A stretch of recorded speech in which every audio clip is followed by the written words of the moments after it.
Well, good morning. Let's start with a little preview of the rest of the semester.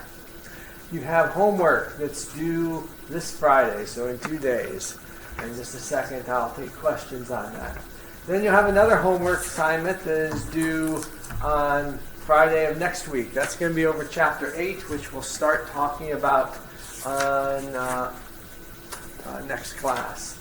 And then you'll skip a week because of Thanksgiving, and then you'll right towards the very end of the semester, you'll have homework over Chapter 10. We're skipping Chapter 9.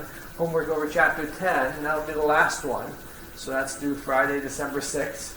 And then the exam is on about the first possible time. It's on Monday, December 9th at 8 to 11. So you have 3 hours, and the exam will be over Chapters 7, 8, and 10, plus a comprehensive part that will be just questions from the old exams and practice exams. And finally, on Wednesday before Thanksgiving, I know a lot of people take off for trips and things, so I decided to make it so there is class, and it is a chance to get extra credit. What we'll be doing is we'll be playing a game called Trivial Pursuit, Intermediate Physics for Medicine and Biology, where there'll be a bunch of questions based on the book. It's really based on both semesters, biological physics and medical physics. But if you, I don't know if you ever played Trivial Pursuit, if you get for each wedge that you will get 1 extra point on the final exam, the comprehensive part of the final exam. So it's not a huge amount of extra credit, but it is the only extra credit opportunity of the semester. So that's the game plan for the rest of the semester. Any questions about the rest of the semester and the plans? Okay, I want to note one thing today, and that is office hours are usually the hour after class, and I'll still be available right after class, but once everybody's done, if you come back and then say at around 9:45, I may not be there. I may have to take off about 9:30. So if you have questions today, get me right after class. All right, and now, are there questions on homework number 7? Any of the problems? There's one problem we're going to talk about today, the last problem, 51, but I can answer really questions on any problems. Going once? Going twice? Okay. Then let us move on and finish up Chapter 7 on extracellular potentials. And we have been talking a lot about the heart. And what we're going to do is we're going to change and talk about the brain. And so we're going to talk about the electroencephalogram. So it's the EEG. Electroencephalogram.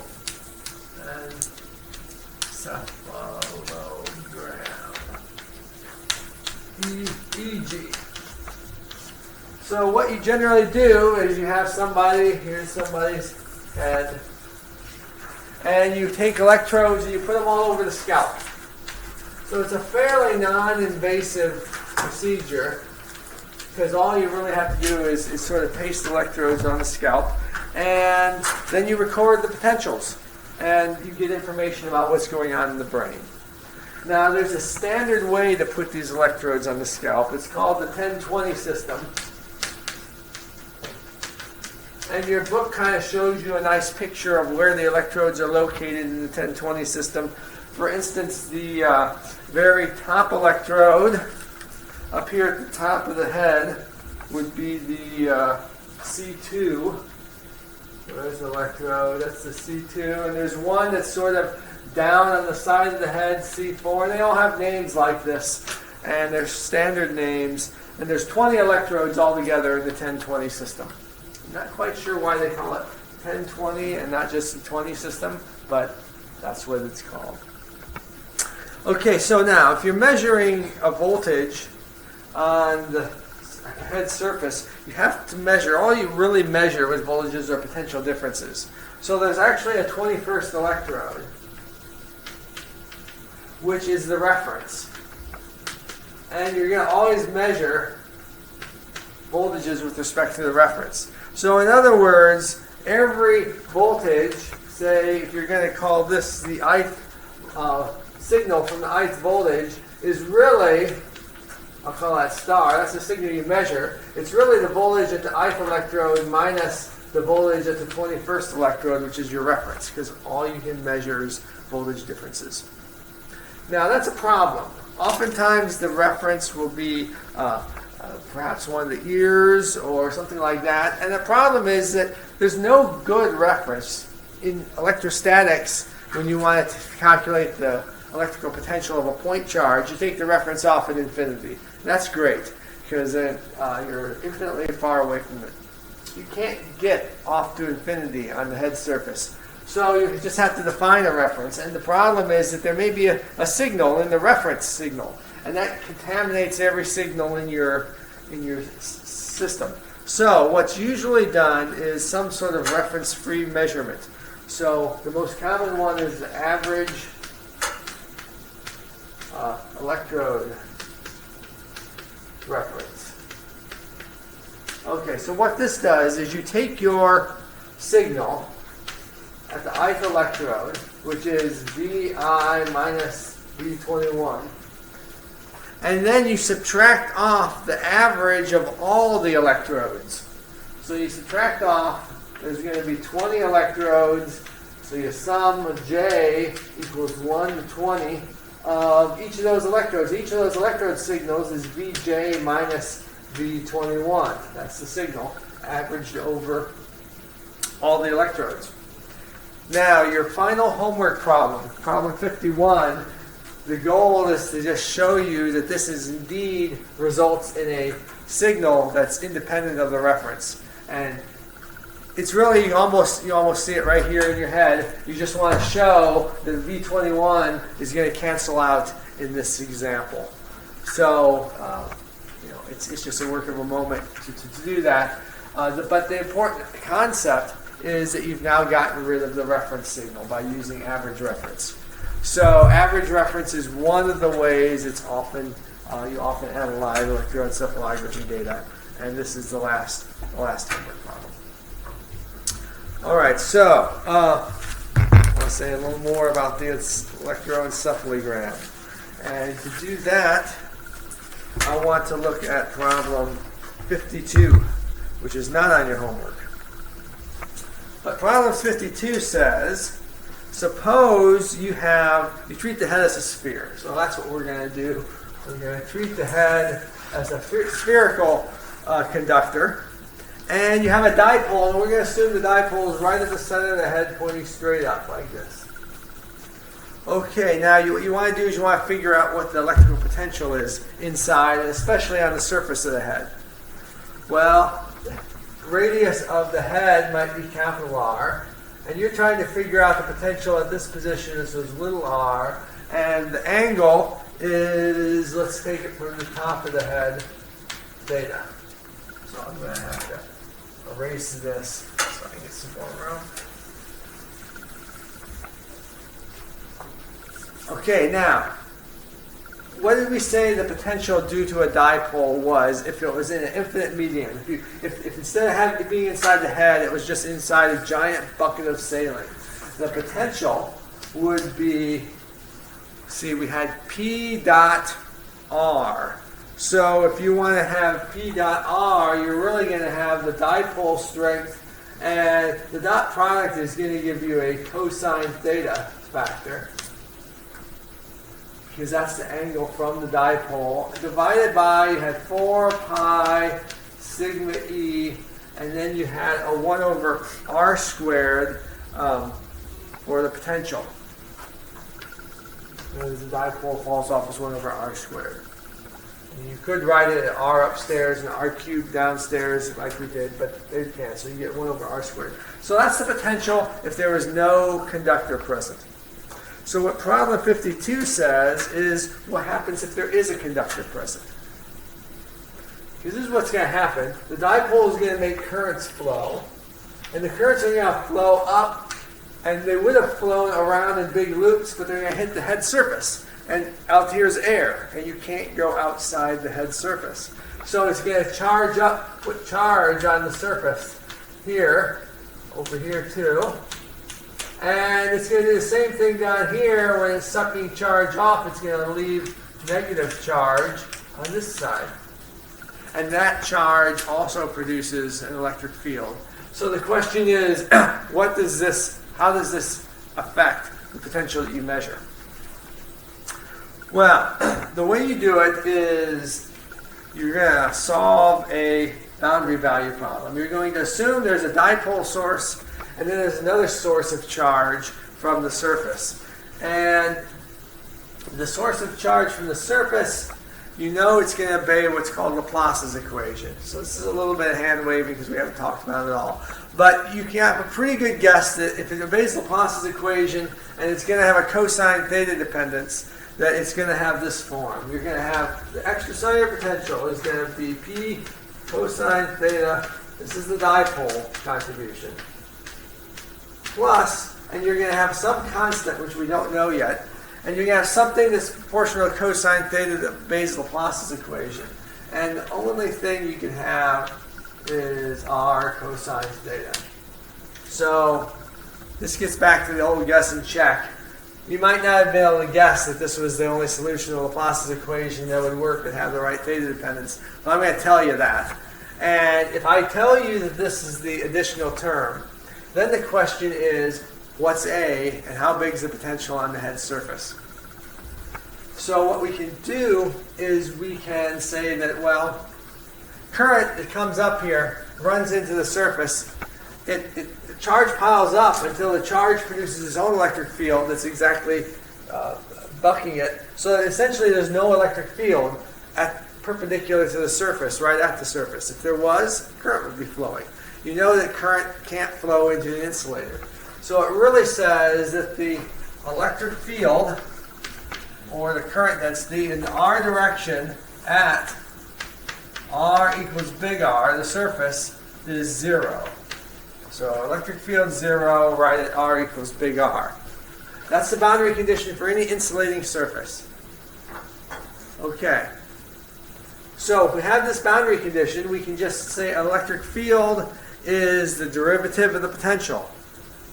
And we're going to be going in the R direction. So let's take the VE dr. That's essentially E in the R direction. There's a minus sign, but that's going to all cancel out because we're going to set it to 0.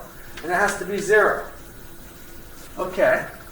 Well, what's this if you take the derivative with respect to R?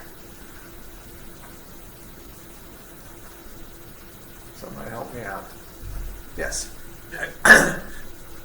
It becomes negative with an R over Q, RQ. Okay. So you get minus, actually a minus 2, because it's R squared down here. P cosine theta over, as you said, 4 pi sigma E R cubed. And then, how about this term? Who wants to do this term? Because this is the easy one. A cosine theta. It's just A cosine theta, because it's linear in R. Alright, so we can factor out a bunch of stuff. We can factor out the cosine theta, and, well, that's all we're going to factor out in a minute. And that has to be equal to 0. So really, you can divide through by cosine theta, and you can just solve for A. And when you solve for A, you get rid of that minus sign, the 2 and the 4, you get a P times 2 pi sigma E. And you're evaluating this at the surface, so little r becomes big R cubed. So we just found what A is. So we can calculate the potential. Well, both A and this first term have a P. P is a cosine theta, 4 pi sigma E. And then at the surface, let's see, how do I usually write it? It's going to be about this term, evaluate at the surface, little r is going to become the big R. And this term has a 2 down here, so if I make it into a 4 so I can factor it out, I'll get a 2 upstairs. It's plus 2, and that has a 1 over R cubed. What have I done here? It's A times R times cosine theta. This R, because a big R, cancels one of those R cubes, so it becomes 2 over R squared. Or in other words, you get a 3. 1 plus 2 is 3. You end up getting 3 times p cosine theta over 4 pi sigma e r squared. Now, if we had ignored the surface of the head, we just would have gotten this. If evaluated at little r equals big R. With the head surface, it's 3 times as large. So you've solved your first sort of boundary value problem in which you have an inhomogeneous system where there's a surface here between the head and the outside. And you see that it can make a significant difference. In this case, it makes a factor of 3. But in this case, it doesn't affect the spatial distribution of the potential. All it does is affect its amplitude. So that's an example. That's the problem 52 that is in the book. It's kind of the simplest example you can have of how you can account for inhomogeneities in these kind of problems. Any questions on that before I go and erase it? Okay. Now, what's really done in research is a little more complicated model. Let's see. Get rid of all this.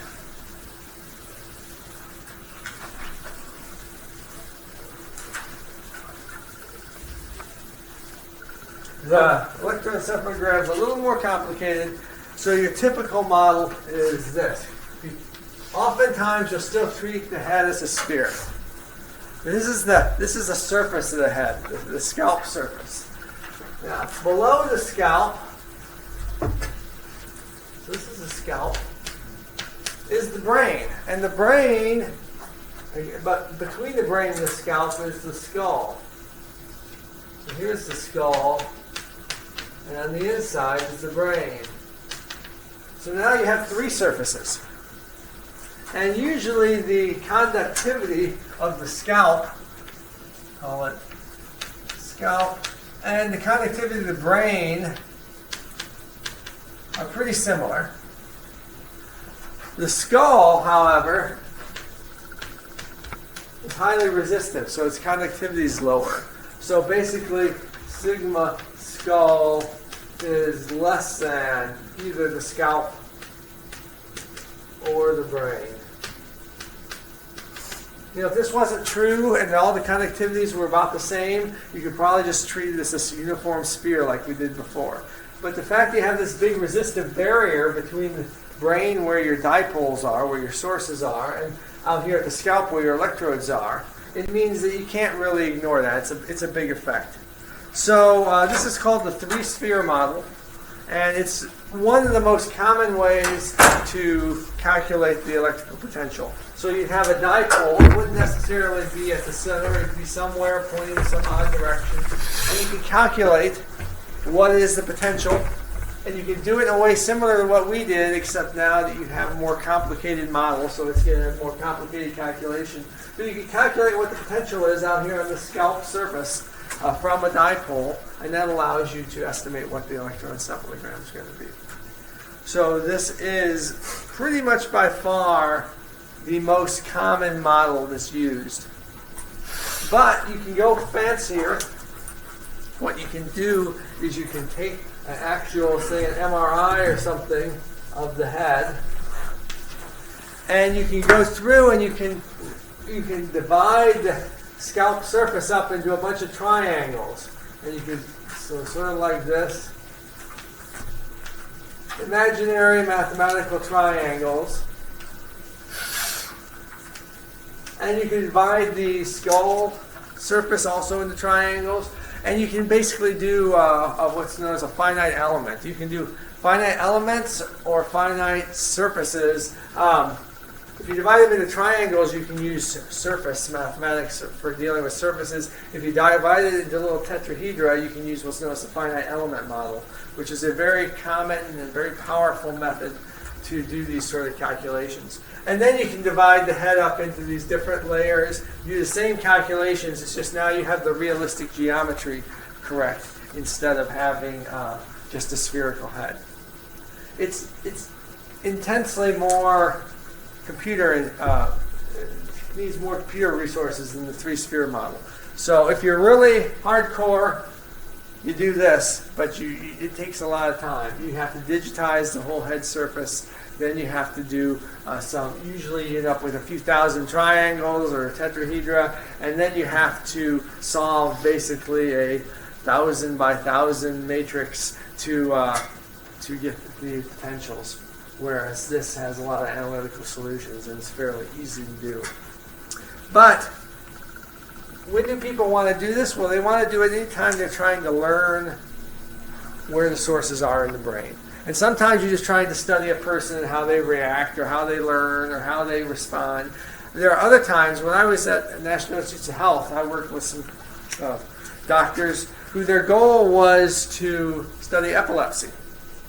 And in epilepsy, it's thought that there's one spot in the brain that for some reason will trigger a seizure, and then the seizure will go out and spread throughout the rest of the brain. And they wanted to figure out where that spot was because they were going to go do surgery and remove that spot. So I worked with them and I came up with this big, complicated computer program that did the realistically shaped head model from the electrocardiogram data. And I thought this would be great. We'll be able to really test this model because we'll know whether they'll take out a little spot, and then we'll know whether that's the spot where I predicted. Well, it turned out that you couldn't really tell whether the model was right because the surgeons go in and they just scoop out a huge amount of brain. It was almost a whole hemisphere. I mean, these are for patients who wouldn't respond to drugs, who had severe epilepsy, and their quality of life was horrible. And that's what the surgeons do. So even though I had this nice model, the dipole could have been here, could have been here, could have been here, and we wouldn't have known because the surgeons took the whole area. But as far as the patients were concerned, oftentimes they were cured. And surprisingly, they could do fairly well, live a fairly normal life with a big chunk of their brain scooped out, which is amazing. But that's one more example of what you might use the electroencephalogram for. People use it all the time. I mean, you can use it to you can put electrodes on somebody's head and then while they're driving and then find out if they're falling asleep. There's all kinds of things you can use it for. You do have to put electrodes on their head though, so that's one disadvantage. Okay. I wanted to show you one more problem 53 from the book, about how you can analyze EEG data.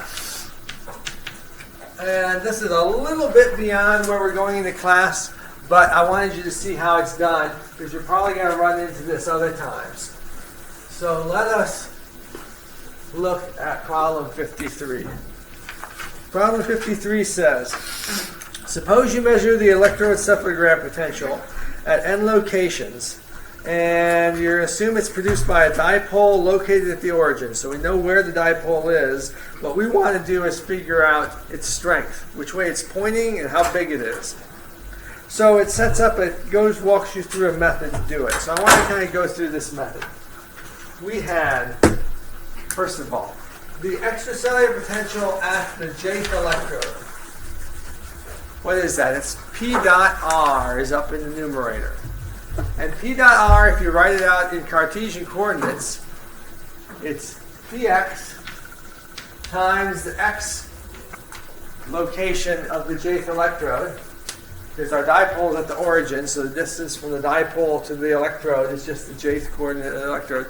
And plus there's Py, this is the dot product, times the jth coordinate of the electrode, plus Pz Zj. And it's all divided by 4 pi sigma e times the distance cubed. And the distance cubed is really x, well, it's distance cubed because I got an r up here, so I have to have an r cubed down here. X squared plus yj squared plus zj squared to the square root and then cubed, so it's 3/2 power. That's essentially that same dipole formula.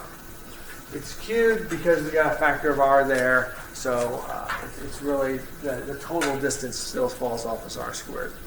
And that's going to be our model. We're going to assume that this is the dipole, and So we're going to get a model, and we're going to assume we measure a bunch of electrodes.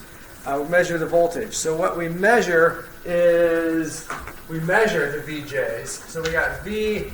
Let's call that VJ are just going to be our measurements, and this is our model. So I can call that the model that we're going to try to fit this to. And this is going to be the measurements. I'll just call it VJ. It's the measurements.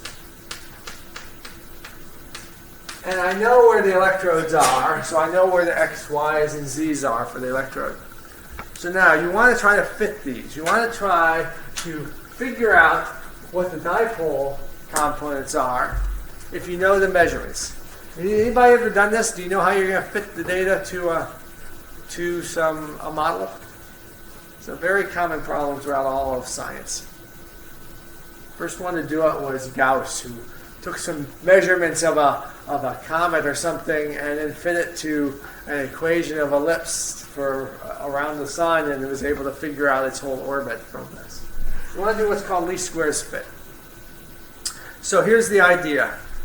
You're going to try to take the data that you measure and subtract from it the data, what you expect from your model, and you want to make that difference as small as possible, so it's good as fit as possible. So we'll take VJ, that's our measurement, and we'll subtract off the V model, which is going to be Px xj plus Py yj plus Pz zj all over 4 pi sigma e xj squared plus yj squared plus zj squared to the 3/2. So that's the difference. Now, the problem, you might say, well, we want to make this difference as small as possible. But the problem is small, and if you just took this, small means towards negative. It could go past 0. It could go down as small as possible. It could mean minus infinity. You want to make it in magnitude as small as possible. So you could take absolute values. But usually what's done is usually you take it and you square it. Okay, so this is now the difference squared, so it's always going to be positive. So if you can minimize this, you'll head down towards 0. And this is for only one electrode, the jth electrode. So you want to do it for all the electrodes. So you're going to sum that over j. And that, which we'll give a name just so we can have a name for it, is going to be what you try to minimize. You want to minimize this r. Think of r as being the residual residual difference between your measurement and your model. Okay, yes? Why don't you just take the absolute value instead of squaring it? Why? That's a good question, and there are some statistical reasons why the square is better, but I couldn't quote to you what those statistical reasons are, so just take it as convention for the moment. One thing is that the square, a function squared, is a nice smooth function, and the absolute value is going to have a kink at the origin, so that could be part of it. But I wouldn't swear to you that that's the whole reason. Okay, so what we're going to do now is, it took me a long time to write this thing. So I'm going to write this in a slightly different way. I'm tired of writing all this stuff to the 3/2, so I'm going to write Vj minus. I'm going to take Px divided by this whole denominator and call that Fx. It depends on j. Times x times, actually it's going to be xj divided by all this, times px. So fxj, in other words, is xj over xj squared plus yj squared plus zj squared to the 3/2, and I got my 4 pi sigma e. So I'm just, right now, think of it, I'm just trying to save space, save writing.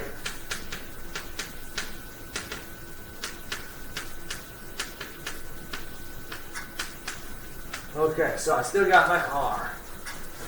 And now it's just written in a little neater way. How do I minimize r? How do I minimize r? Is basically I want to adjust px, py, and pz until r is as small as possible. Those are my only adjustable parameters, of px, py, and pz. So if you want to minimize a function, what do you do? What do you do? You want to set the derivative of the function equal to 0. You want to take dr, and derivative with respect to what? Well, the parameters you're varying. So it could be px, say. Take the derivative of this function with respect to px and set it to 0. You're going to work on minimizing r with respect to the variables that you're varying. So let's do that. We know what r is, so you get a 2 comes out, because this is this thing squared. The 2 is going to cancel because it's going to get the 0. And then you're going to have this whole thing, and then you're going to have the derivative of the inside from the chain rule. So you're going to get Vj minus fxj px minus fyj py minus fzj pz. And it's not going to be squared. Technically, you'll have a 2. A 2, this thing squared, and then the derivative of the inside with respect to px. Well, here's the only px. So that's going to give you a minus fxj. And that's the derivative. You set that to 0. Well, the 2 you can divide out. And what you end up getting, let's move all this stuff with the Vj's. It's got a minus sign here. We'll move it to the other side. We're going to get a sum over j of Vj fxj equals, that's that term. And then these terms are going to be these three. The minus and the minus will cancel. And you're going to get a sum over, here's your px. Px doesn't depend on the electrode. Px is what there's only 3 numbers you're trying to find. Px can come out of the sum. And you get a sum of xj there and there, so it's squared. Plus py, sum of xyj, there's xj, fxj, fyj. And here's the pz, sum fxj, fzj. So what do you have? You have a linear equation in terms of px, py, and pz, and the coefficients are all your data and the electrode positions are all built in. They're all sums. And that's the r. That's what you get from minimizing r with respect to px. What else do you have to do? I mean, this won't get you very far because you got 3 unknowns in one equation. What else are you going to do? You're going to do exactly the same thing, except now you're going to differentiate with respect to py. And I'm not going to go through that whole analysis, but if you do that, you're going to get Vj times Fyj equals Px, sum of Fxj, Fyj plus Py, sum of Fyj squared plus Pz, sum of Fyj, Fzj. Another equation. And then you're going to do the same thing with PZ. Again, I'm not re-deriving the other two because we went through it. You can do it after class. It's probably a good idea to do it after class. If you take the derivative with respect to PZ, you get Vj Fzj equals Px sum of Fxj Fzj plus Py sum of Fyj Fzj plus Pz sum of Fzj squared. And now you have 3 equations and 3 unknowns. You measured V, you know where the electrodes are, so you know all these F's. You can do all these sums. What you have is 3 equations, 3 unknowns. You can solve 3 equations and 3 unknowns. You can either do it by hand or on the computer, and you can get what Px, Py, and Pz are. That's your best fit data. So that's the least squares method. And problem 53 has you go through it and work it out for one particular example. But that's a very common thing to do when analyzing the electroencephalogram, is to do this sort of least squares method to find the best dipole. Okay, so this works great. Now, let's make it a little more complicated. What happens if you don't know where the dipole actually is? Because that's in many ways what you really want to know when examining an electroencephalogram. You want to know where the dipole is as well as its strength and direction. Well, then you'd have all of these xj's would become the x location of the dipole minus xj. Y's would become the y location of the dipole minus yj. So you get x minus x electrode minus x dipole squared. And now one of your parameters you're going to vary are px, py, pz, but also the location of the dipole. So you got now 6 parameters to vary. So that makes it a little more complicated. But even worse is these aren't linear equations anymore. Now your dipole position that you're varying shows up underneath this square root, gets cubed. It's a nonlinear least squares.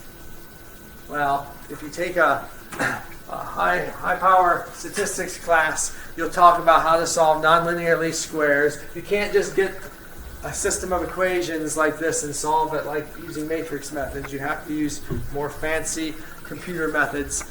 It's doable, but it's much harder. So a linear least squares, and it's linear because your parameters you're varying appear linearly, is fairly straightforward to do.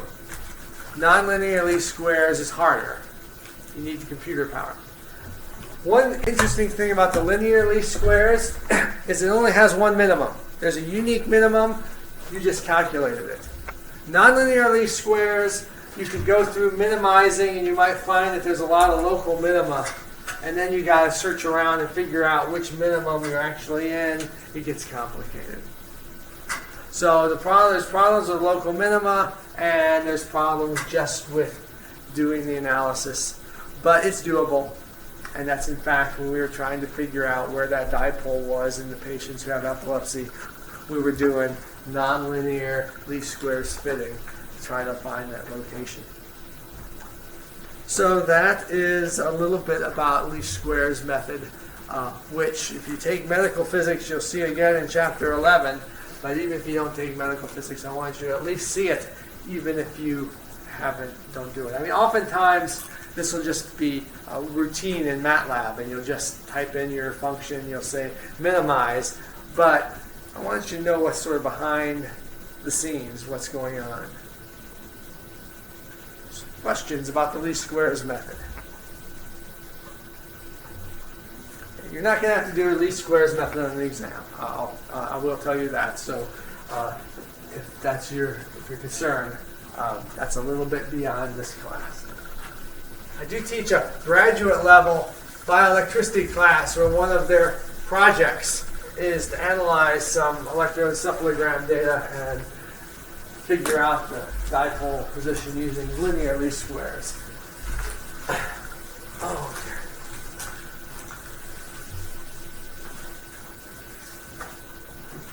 Now, when people analyze the electroencephalogram, they often get the voltage as a function of time, and they'll analyze that. And what they'll typically do is they'll take a Fourier transform of it and find out what frequencies are contributing.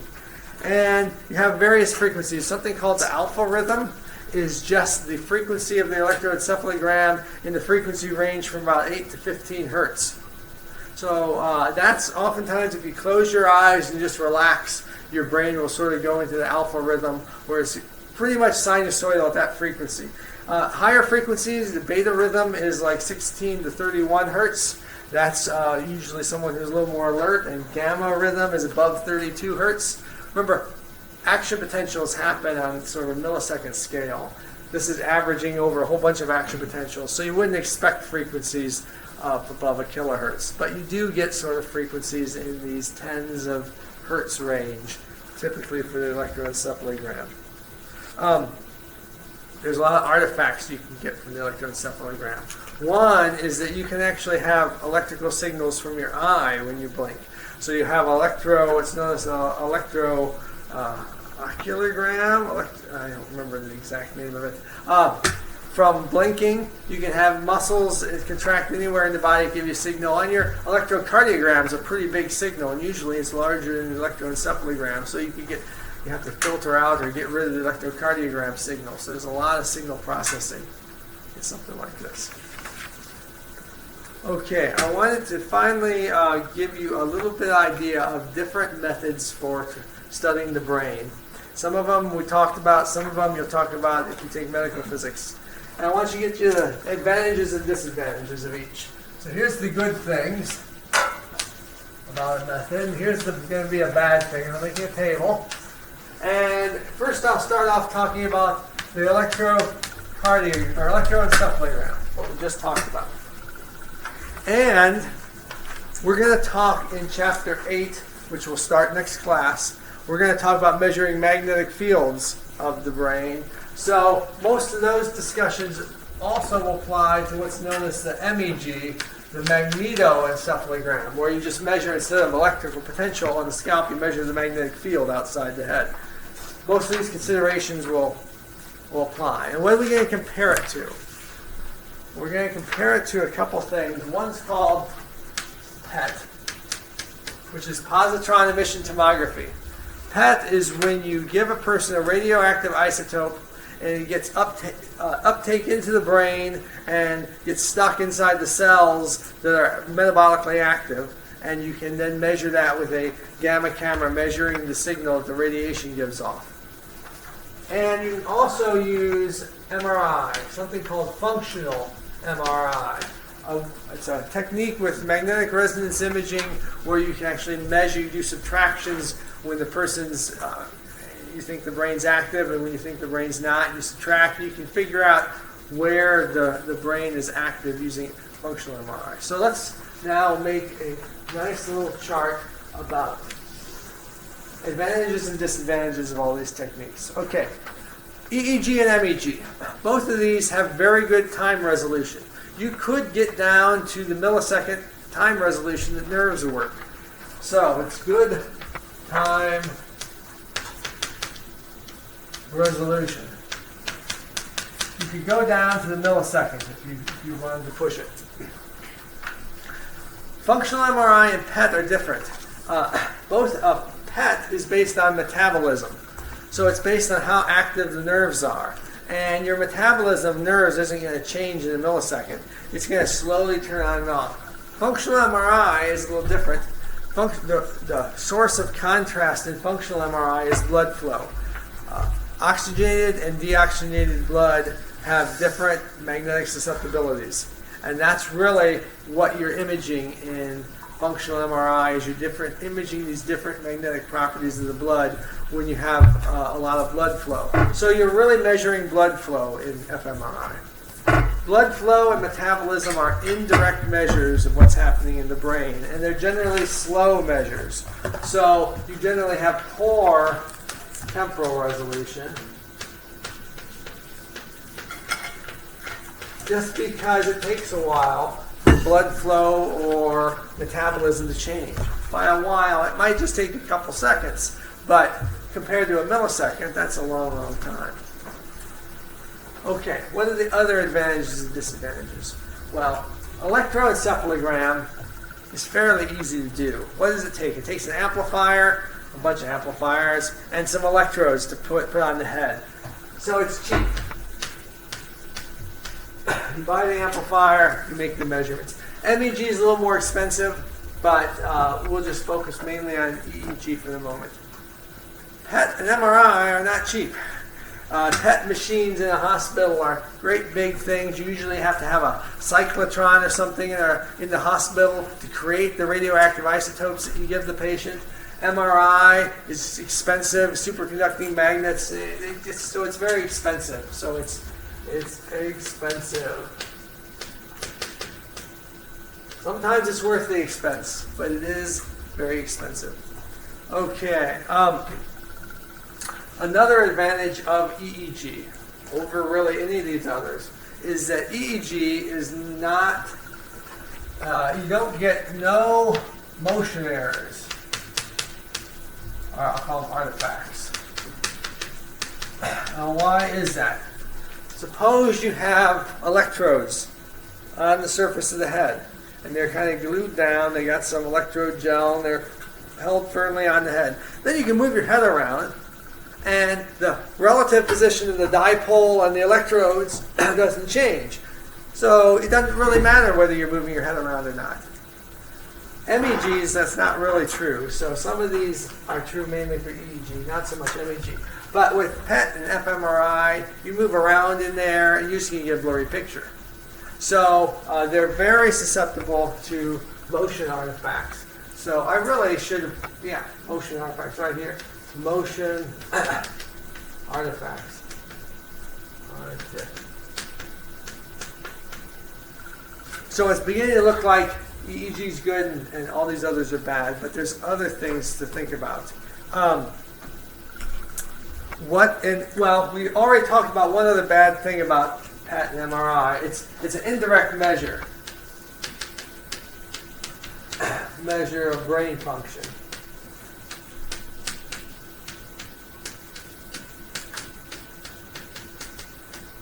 Because you're measuring blood flow or metabolism. But there's some advantages. If you've ever seen a nice MRI picture from a hospital, say of your brain, it has wonderful spatial resolution. So excellent spatial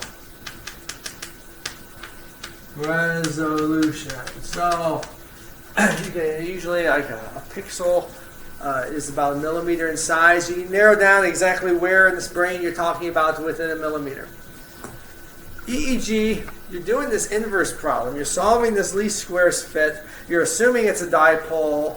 Oftentimes, the errors in this least squares fit are large enough that you can only locate that dipole to maybe within 1 centimeter if you're lucky. There's a lot of problems with doing these least squares fits. If you have noise in your data, the noise can actually get magnified when you try to extrapolate in what's happening in the location of the dipole. So you get, in these methods, fairly poor spatial resolution.